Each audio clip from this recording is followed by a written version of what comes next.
The other day, as I was working on creating the upcoming month's lesson plans, as well as the virtue and exercises, I found myself going down a bit of a rabbit hole, mindlessly scanning websites, checking email, and yes, even playing a card game for a bit. Then it struck me just how easy it is for me to get distracted and concentrate on things that are not providing any value, and just how challenging it is to stay on point. Then I started to wonder if I am the only one that deals with this kind of thing. The answer is probably not. So then I started to wonder, how do I know that? Well, I have yet to have someone tell me they could just concentrate a little bit longer or stay focused a little bit longer, that they would get so much more accomplished. Of course they would. So how much better could our lives be if we developed the skill to concentrate for longer periods of time? I think it would radically change our lives. So today we're going to take a look at 12 ways in this 104-year-old book and how we can do just that. Now, before we get into everything, I just want to remind you to hit like, subscribe, and share on your favorite platform so you can stay in tune with latest content, as well as helping me grow the Awakened Man message. Let's get on with today's episode.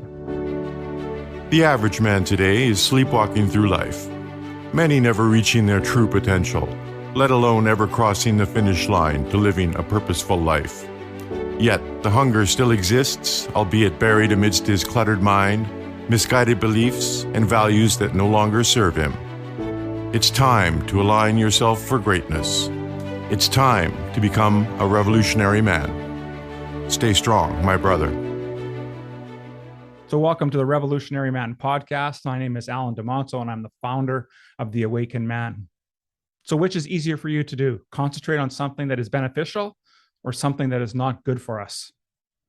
And what is your go-to distraction mechanism? Is it answering an email? Is it scrolling through social media? You name it. What is that thing that is your distraction mechanism? To live the life we want requires us not only to do things right, but it also requires us to stop doing the wrong things that take us off track. And to do that, it requires us to learn to be indistractable. And it's these indistractable skills that is noted by Nir Eyal in his book of that same name, and the Wall Street Journal bestseller of Hooked. And in this podcast today, I want to look at several ways that we can hone our focus on skills so we can accomplish more in less time. So let's consider for a moment everything that we use in our daily lives. Does anyone think that these came to fruition, or did they come through a concentrated effort? I think we can agree that with that answer, right? Everything we have today has come through some form of concentrated effort. And here's the thing. As a society, we don't have an inspirational deficit. What we have is an action deficit. So with that in mind, I want you to consider for yourself how better it is. Are you at finishing projects, or are you at starting projects? So let me ask that again. With that in mind, would you consider yourself to be better at finishing or starting? Focus is our ability to concentrate on something, right? This means that we must ignore the other things going on around us by saying no to everything except that one thing that we're working on. And I really like how Tim Ferriss puts it, because what you don't do determines what you can do. And saying no to something isn't a forever thing, right? It's just no in the present.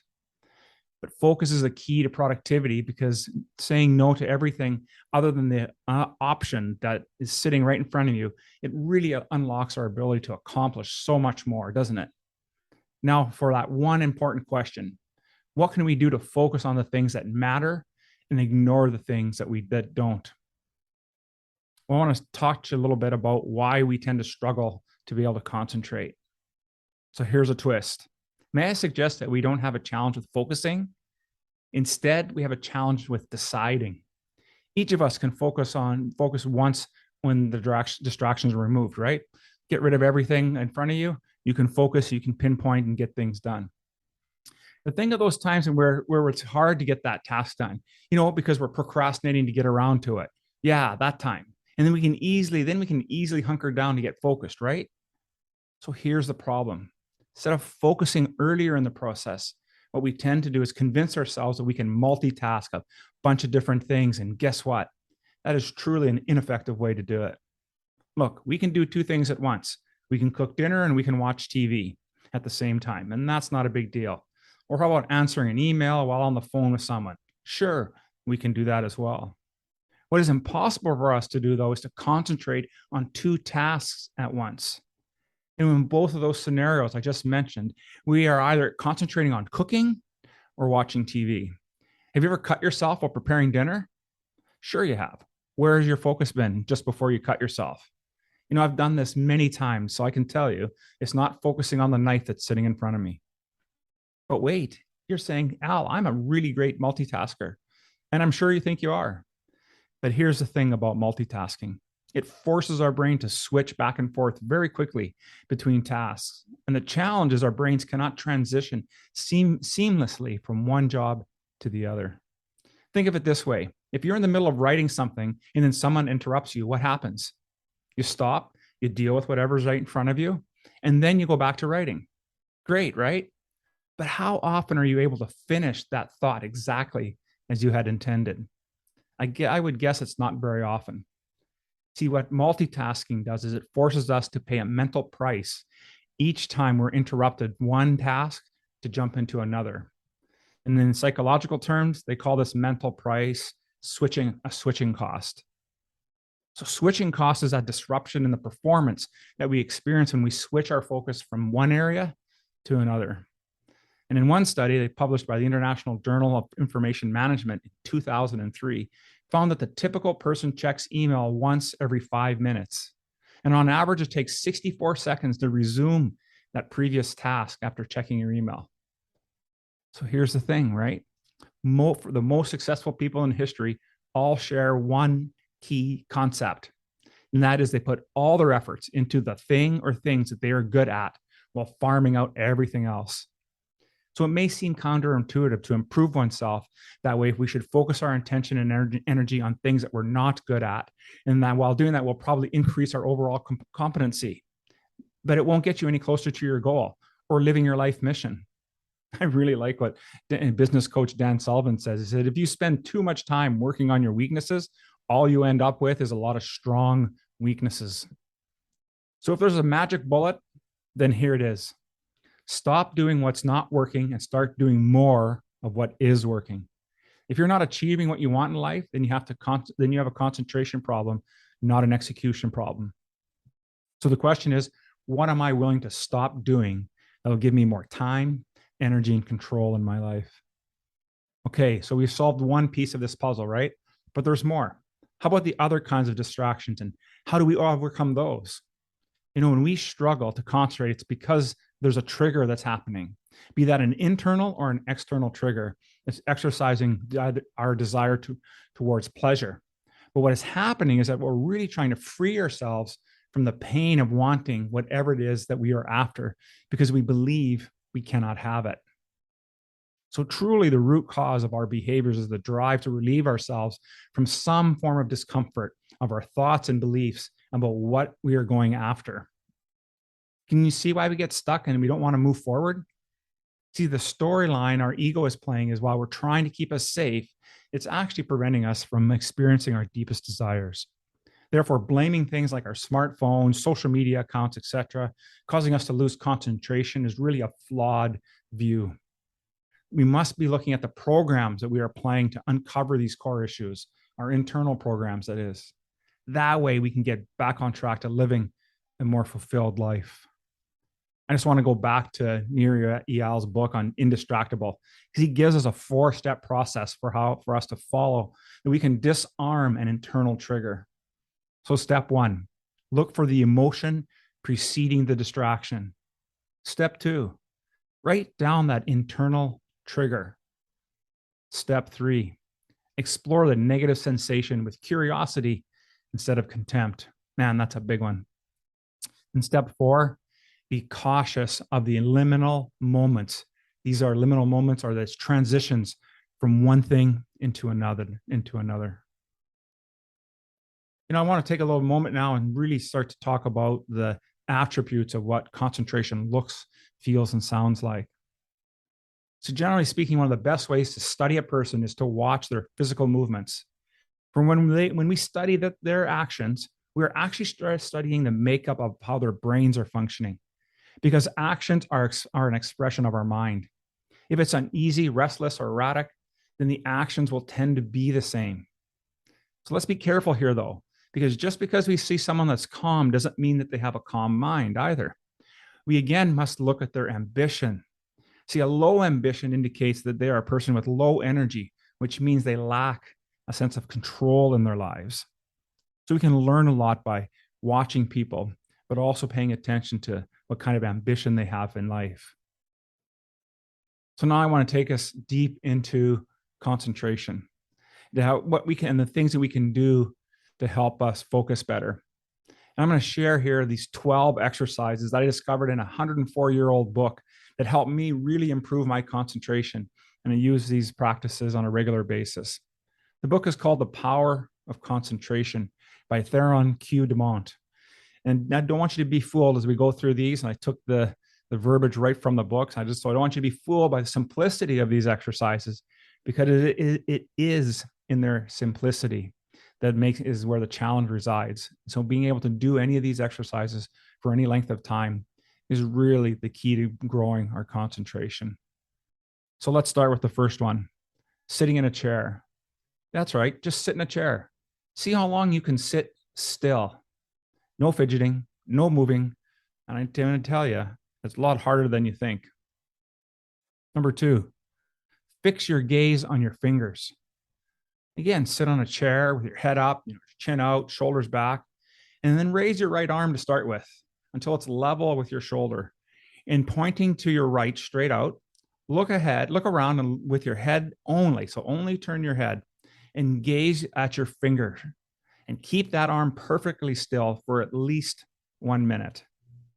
Then do the same thing with the left arm. And the longer you can do this, start growing up from 1 to 3 to 5 minutes. Also helps you be able to calm those involuntary muscle reactions that we tend to have. It's a great exercise, actually. Here's another one, very similar. Instead, you're going to fix your eyes on an outstretched glass. So you're going to take a small glass, you're going to fill it with water, and then you're going to grab that glass and put it out in front of you. And now what I want you to do is to just look at the glass for about 1 minute. Just look at the glass and try and keep your arm as steady as you can. No movement in the water in the glass. Just hold it there for at least a minute. And again, do this from 1 to 3 to 5 minutes. And so then switch hands and do the same thing with the other one, because we always have a dominant side on our bodies, right? And after you're doing that, what you're going to find is that, again, this exercise, similar to the one with the fingers, is that the goal here is to improve our concentration, to control some of our muscle actions that are involuntary, but truly they are. And so it's a force of will to help us gain or improve our concentration. Here's another good one, opening and closing your fist. So sit in a chair, bring a chair up to a table, just place your hand on open palms down, right? Or up. So your back of your hand is on the table, and then make a clenched fist. And while keeping your hand on the table, slowly remove the thumb on the one hand. And then as that is open, now as you're still looking at your fist, move your index finger and slowly open that. Continue to do this repetition until you've opened all 5 of your fingers. Then, once they're all open, slowly start closing them in reverse order, nice and slowly. And through this entire time, you're not thinking about anything. You're just concentrating, looking at your hand, closing your fingers one at a time until you have your thumb overlapping your fingers. Repeat this exercise with the other hand. Do this upwards around 10 times in a row. And what you'll find is you'll be able to have a lot more control in the thoughts and distractions that are going on around you. Here's another one, number 5. Concentration will actually increase your sense of smell. So think of this. Next time you go for a walk or a drive in the country, or even going through, passing by a flower garden, concentrate on the odor of the flowers and the plants and the things that are around you. See how many different smells that you can pick up. And then focus on one particular kind of smell. Just that one. Just try to focus on that one smell. And what you're going to find as you do this exercise, that it's really going to intensify your sense of smell. Your sense of awareness will truly elevate. Number 6, concentration from within. So here you can lie down and just relax and all your muscles, and then start, just as you're settled down, you're settled into your posture. start concentrating on the beating of your heart, just the beating of your heart, and just feel and get a sense of how this great organ of ours that keeps us alive, how it's pumping blood throughout our bodies, and then actually try and picture that blood flowing through your veins all the way from your heart down into your feet and your toes and going out into your arms and your limbs, and then coming all the way back again in its own circuitry, right? Just over and over again, and really concentrate on that. And after a while, you should doing this practice for a little bit, you should actually be able to feel the blood passing through your system. Concentrating on sleep. So what is now known as the water method, although is very simple and very effective in helping us create us a sleepy state or inducing sleep. So again, take this glass of water and put it on a table in your bedroom if you have a table in your bedroom, or put it on the dresser.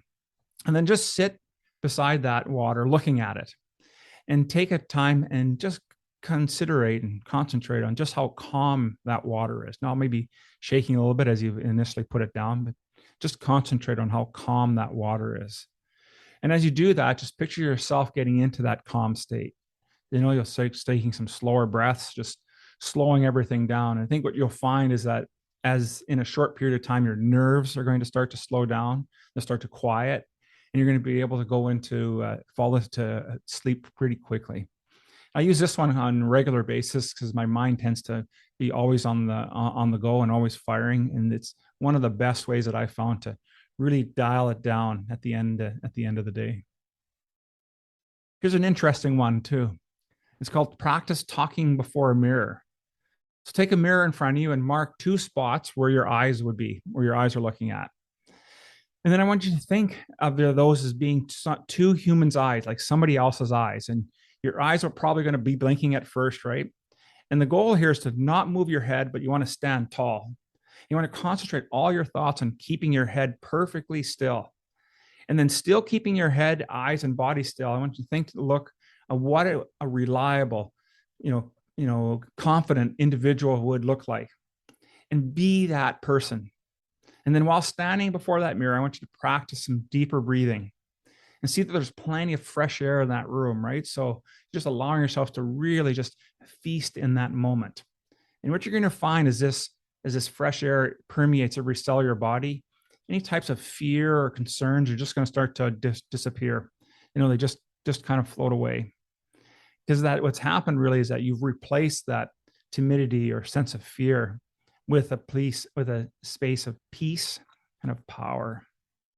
Now, you only need to do this for about 3 minutes a day, and that's plenty long enough, because you'll find that it can be a bit tiring going much longer. And of course, this is, a 104-year-old book. So the ninth exercise is dubbed the Eastern way of concentrating, and we know this by nostril breathing. And so the meditation is no different, right? It's placing a finger on one of your nostrils and breathing in deeply into one nostril, and then exhaling, and then switching over and doing the same thing as you count to 10, with your breath. And we do this about 10 times, this repetition. And what you'll find is that just the sheer idea of counting and the concentration to count is what helps us really calm our minds and calm ourselves and really get a point of focus. The 10th way that we can help build our concentration is controlling our desires. Desire is one of the hardest forces for us to control, because it's going to furnish us with excellent excuses or exercises, I should say, gives us excellent exercises and help on what we need to do to concentrate, to build our concentration skills. And it seems natural to want to tell others what you want, what you know, and what you're learning to control these desires, and how wonderfully you can strengthen your powers of concentrations. But just remember that all you have to do is just take care of your own business. And really what he's trying to say here is he's talking about whether we should be gossiping about other people, whether that's in a positive manner or not in a positive manner. But it's really about taking control of our desires. And one of the ways that we do that in the Band of Brothers and with our mentorship program is we practice the virtue of temperance. And I can get into that in a talk about temperance on another day. The 11th way, that exercise that we can use to help build our concentration skills is when you're reading. So you can think, now no one can think without first concentrating on our thoughts, right?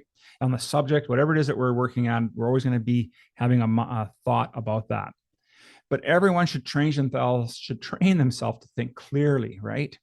And an excellent exercise to do this is to read a short story or read a chapter in a book, and then write down an abridged statement about what that chapter was about.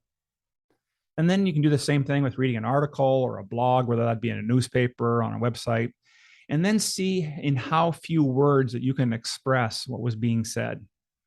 And if you're unable to write out what you read, well, that's fine. Then you'll know that you're a bit weak in your concentration skills because you haven't been able to transition that. So instead of writing it, then maybe you can express it orally if you wish. But go to your room and to deliver. But the best way, I should say, to do this is to go to somebody else and deliver what you're just reading about or talk to someone about it.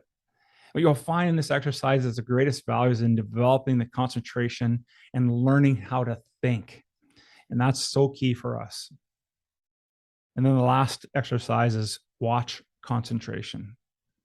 So typical watch, whether that be your wristwatch or a clock on the wall, but you can sit in a chair and anywhere that has a clock with a second hand on it. And you just want to follow that second hand with your eyes as it goes all the way around. And try and keep this up for 5 minutes, thinking of nothing else but that second hand as it's ticking its way around the clock.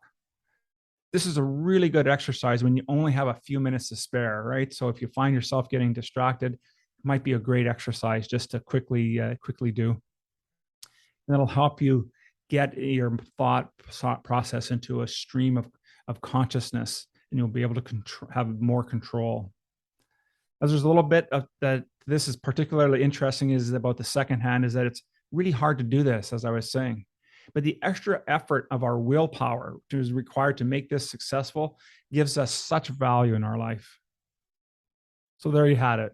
We have 12 exercises from a 104-year-old book that I currently use today. And I have 2 or 3 of my favorites. I don't mind doing the watch one. I especially like the reading one. There are different ones for you to go back and pick on and choose to use.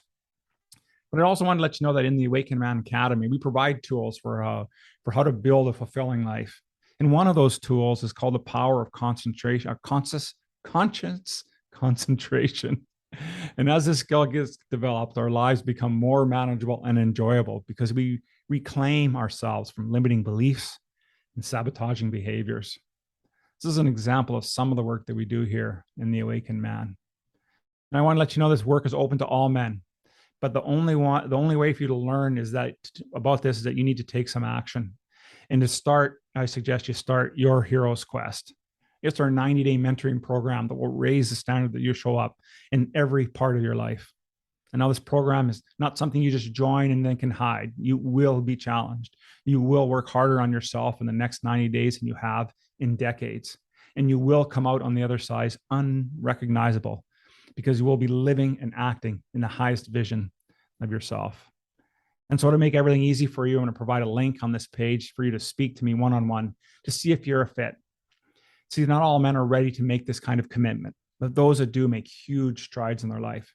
And if you're that kind of man that is ready to change, then I'm looking forward to working with you in our Awakened Man program. Thank you for spending time with me today. Aho, my brothers.